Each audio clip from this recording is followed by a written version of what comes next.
Jazeera, Israeli airstrikes kill 4 Palestinians in occupied West Bank's Jenin. 2 Israeli air attacks hit the Jenin refugee camp, while clashes with the IDF forces kill 4 Palestinians near Tubas.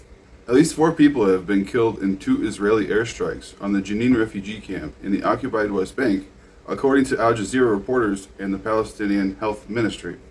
Reporting from Jenin, Al Jazeera's Nida Ibrahim said Tuesday morning strikes came after Israeli forces raided the area on Monday afternoon, targeting a money exchange shop and claiming it was linked to financing the Hamas movement that governs Gaza. Ibrahim reported that 4 Palestinians were killed in Aqaba near Tubas, where an Israeli raid prompted an armed confrontation. According to local sources, the Palestinians discovered an undercover Israeli unit that was surrounding one of the homes, leading to armed confrontations. Then Israeli forces used force against Palestinians, some of them doing nothing, not participating, she said. Al Jazeera spoke to Mahadan Abu Sahil, a witness to one of the Israeli air attacks in Jenin, who said Israeli bulldozers showed up in the area as warplanes appeared overhead. Within 5 minutes, he said, the Israeli aircraft struck a building in the neighborhood. After the strike, community members located the remains of 4 people killed in the attack. They are gangs, he said, referring to the Israeli military. Fatah, the Palestinian movement that leads the Palestinian Authority in the West Bank, condemned the Israeli attacks, saying the bloody Israeli assassination policy would not stop the Palestinian people from defending their national rights. They said in a statement that the attacks on Jenin and Tubas confirms beyond any doubt that the extremist occupation government seeks systematic escalation with official American approval, support, and bias to implement its plans aimed at liquidating the rights of our people and displacing them. Fatah called on the international community to play its role in immediately stopping the war of extermination against the Palestinian people. Meanwhile, the Palestinian Prisoner Society and Israeli forces rounded up 16 people in the West Bank in the past day. That brings the total number of Israeli arrests in the West Bank since October 7th to nearly 10,000. This is from the Times of Israel. Don't push it.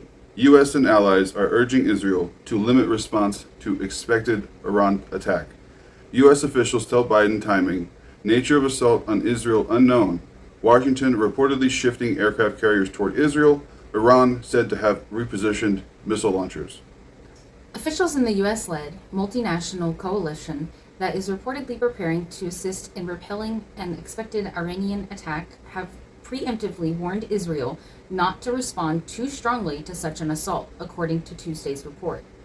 Don't push it, the unnamed officials told Jerusalem. Think carefully before you attack in return. The goal at the end of the day is not to lead to an all-out war. Except that is his goal. In April, a massive drone and missile attack from Iran was foiled. More like it was intended to fail, but okay. Iran said Monday Israel must be punished for Hamas's terror group leader Ismail Haniyeh's assassination in Tehran, allegedly by Israel, and has vowed to take action, raising worries that its response could bring the restive Middle East closer to all-out war. Iranian proxy terror group Hezbollah has also threatened to hit Israel from Lebanon following the assassination of its military leader Faraj Shakur in a Beirut strike last week. Reports have indicated that the reprisals could be imminent. The Wall Street Journal, citing unnamed U.S. officials, reported that Iran has, in recent days, been moving missile launchers and carrying out military exercises, in a signal that it may be preparing to carry out an attack in the coming days. However, U.S. President Joe Biden and Vice President Kamala Harris were told by the National Security Team on Monday that it was still unclear when Iran and Hezbollah were likely to launch their attacks, according to a U.S. official. Biden and Harris were also told that there is little information available regarding the specifics of such an attack, the official said. At the conclusion of a national security meeting on Monday, the White House said Biden and Harris were briefed on U.S. military efforts to support the defense of Israel should it be attacked again by Iran. They also discussed efforts to de-escalate tensions, particularly through the ceasefire hostage release deal currently on the table between Israel and Hamas, the White House said. The U.S. which does not have diplomatic ties with Iran, was also urging other countries to pass Iran a message from Washington advising against escalation, the State Department said. Oh. They're like passing notes, guys. Yeah. Like we're in school. Yeah. It's like... Hey, that's not for you, Switzerland. Send it back to Iran. Nah. Iran, for its part, insisted Monday that it's not looking to escalate regional tensions, but believes it needs to punish Israel to prevent further instability. It's been a bad boy. Israel's been a bad boy. I think Israel just really secretly does want to be spanked. Right? That's what it is. I think they need to be punished. Iran seeks to establish stability in the region, but this will only come with punishing the aggressor and creating deterrence against the adventurism of the Zionist regime. Foreign Ministry spokesman Nazar Kanani said, adding that action from Tehran was inevitable. Well, yeah. You get hit. Talk shit, get hit is one thing, but you're hitting and expecting not to get hit? I don't... That's what Daddy USA is for. This is from The Guardian. Torture, abuse, and humiliation. Palestinians on Israeli prison hell. Ex-prisoners report sexual assault and starvation in alleged torture camp presided over by Itamar Ben-Gvir. Ashraf al-Mutasib is a musician who described leaving Israel's jails with no hearing in his left ear, 4 fractured ribs, and a broken hand, so ill and weak from hunger he could no longer walk. Dropped at an Israeli checkpoint on his own, he says he began crawling towards his home in the occupied West Bank town of Hebron until a passerby picked him up. Mutasib's wife fainted when she saw him, and his son asked, "Who are you and where is my dad?" Picked up on October 8th, 2023, he was not charged before his release on the 7th of April this year. In those 6 months, the 53-year-old said he passed through 3 Israeli prisons, enduring a marathon of torture, abuse, and humiliation, detailed in an interview backed up by medical records and photos that show the impact of multiple beatings and losing 66 pounds of body weight. He said his hearing was destroyed during an attack in his cell in Ketziat prison in November. "I was beaten and kicked in my back, my chest, and my head. I had one side of my head against the wall and was getting blows on the other," he told The Guardian. "The next day, I couldn't hear." The abuse, starvation, and humiliation, he said, endured was part of a pattern described repeatedly in 8 other interviews carried out by The Guardian, and dozens more done by the human rights group B'Tselem. They described abuse so widespread and systemic that it must not be considered state policy, said the group's executive director, Yuli Novak. Israeli jails have become torture camps in which at least 60 Palestinian prisoners have died in detention since the October 7, 2023. Prisoners said they were subjected to regular severe arbitrary violence, including sexual assault. None of the prisoners interviewed by The Guardian left detention without experiencing or witnessing some form of attack. Other abuse and humiliation was constant, from starvation rations to denial of access to basic hygiene supplies, including sanitary pads for women, soap, towels, clothes, and clean water for drinking and showers. B'Tselem's description of systemic abuse echo those raised in private by an unlikely ally, the Domestic Intelligence Service. In June, the Shin Bet head, Ronen Bar, warned prison officials of a crisis that threatened national security. In a leaked letter, he says Israel is vulnerable in international courts to well-founded claims of committing the war crime of inhumane treatment and violating the Convention Against Torture. The Israel Prison Service said it operated according to law and under democratic scrutiny. "We are not aware of the claims you described, and as far as we know, no such events have occurred under IPS responsibility," is said in the statement. That is just fucking ridiculous. Can you guys ever say anything else? The Israeli military said it rejects outright allegations concerning systemic abuse of detainees and that it acted in accordance with Israeli law and international law. Abuse of detainees during detention or interrogation were strictly prohibited and allegations were thoroughly examined, a statement said. Fucking bullshit. It's the same word, vomit. No group of Palestinians appear to be exempt. Women and Palestinian citizens of Israel have been caught up in the dragnet of abuse. Miriam Salhab, a 23-year-old student from Hebron, said she still had back problems from the hours she said she spent face down in the mud after her arrest on the 26th of October, with her hands and legs cuffed, kicked, and attacked for hours by Israeli soldiers. At one point, she said 2 of them stood on her back. "I was suffocated. I couldn't breathe. I saw death in both their eyes, she said. Estimating that the men stayed there, weighed down by all their gear, for about 2 or 3 minutes, they chatted to each other as if nothing was happening, as if they were standing on solid ground. Fascists. Nazis. She said, She said she was then moved to a cell smeared with the vomit of a previous inmate who had had an infectious disease. Water in the taps had been turned off, so the woman could not even try to clean it. A 48-year-old writer who joined her there got her period soon after her arrest. Refused the pad, she bled through her clothes. Both women said they were threatened with rape and verbally abused.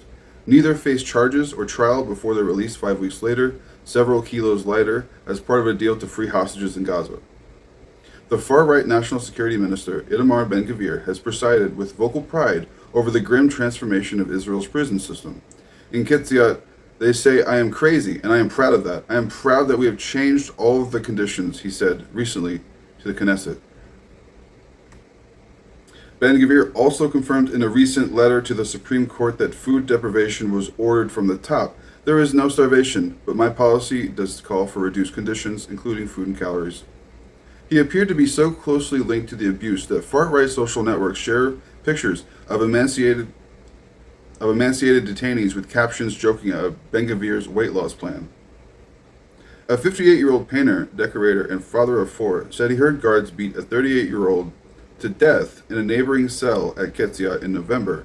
One guard told 50-year-old Firas Hassan from Bethlehem, "We are live streaming this for Ben-Gvir."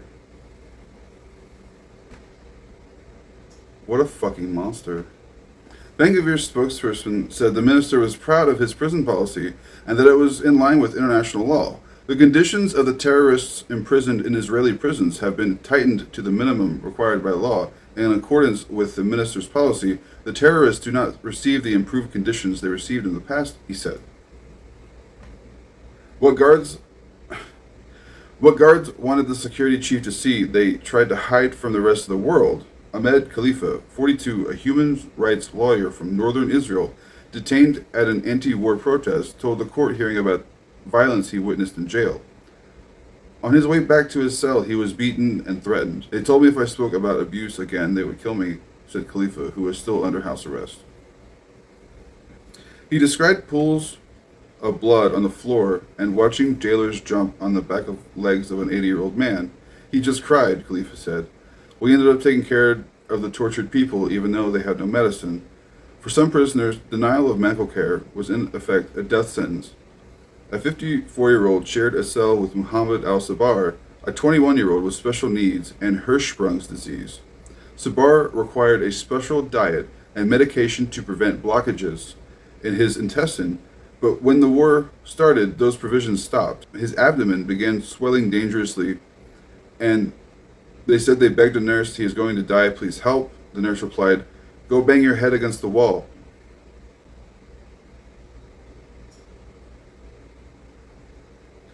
He said he also briefly shared a dirty, overcrowded cell with a paraplegic prisoner, Khalid Shamish, who had developed an infected pressure sore. "I saw maggots coming out of his back," a warder told The Guardian. A month later, Shamish had died. Jailers hung a sign with the "Welcome to Hell" written in Arabic and Hebrew outside one wing. Another comparison occurred to Sari Hari when he was ordered to strip by prison guards as he entered the jail. "They made me get completely naked, and that's when I realized I was entering Abu Ghraib," he said, referring to the U.S. jail in Iraq that became a byword for abuse 2 decades ago. He is an Israeli citizen from Haifa and a property lawyer, and was arrested over Facebook posts about the war. He believes to set an example. "I ticked all the boxes. Middle class, Christian, political," he said. "Everyone told me they stopped posting on Facebook after that. That was the point." He spent 10 days in prison, enough to hear Abdul Rahman al-Mari die in agony in the neighboring cell after a beating. "I feel so guilty that I couldn't help him," he said, breaking into tears. Mari didn't stop screaming the whole time. He kept saying, "I'm dying and I need a doctor." Then he went quiet. In the morning, the guards went in and kicked him. "Wake up, get up." After an hour, they brought the medic and they put him in a bag like trash and took him away. Emancipate the prisoners. We should go emancipate the You need prisoners. to embed the prisons. This is from The Independent. Hezbollah launches drone swarm after Biden briefed about retaliation from Tehran. U.S. calls for all sides to refrain from escalation in order to secure ceasefire in Gaza. As the Middle East anxiously awaits an imminent Iranian retaliation against Israel, Lebanese militant Hezbollah claimed to launch a fresh swarm of attack drones and missile strikes at Israeli military targets. U.S. President Joe Biden held round-the-clock crisis talks on Monday amid fears of the imminent retaliation from Iran that could bring the Middle East to the brink of an all-out regional war. Following the suspected Israeli attack that killed the Hamas political leader Ismail Haniyeh in Tehran. Tehran has warned that retaliation is inevitable and that punishing the aggressor is the only way to establish stability in the region. Iran's foreign ministry yesterday called on the U.S. to stop supporting Israel. And despite Hezbollah launching a fresh wave of attacks on Tuesday, the Iran-backed militant group claimed to Reuters that its own response to the Israeli assassination of Hamas commander Fuad Shukr in Beirut last week has not yet come. Both Hamas and Hezbollah are backed by Iran in what it calls an axis of resistance. Israeli warplanes broke the sound barrier 3 times over Beirut in less than 30 minutes on Tuesday, leading to loud booms that sent residents in the Lebanese capital running for cover just ahead of a speech by the head of Hezbollah. A Reuters journalist reported seeing people at a cafe in Beirut's Badaro district scatter as the sound reverberated through the city. Israel is sending bombing runs to Beirut, while Hezbollah is sending drones into northern Israel. Israel bad?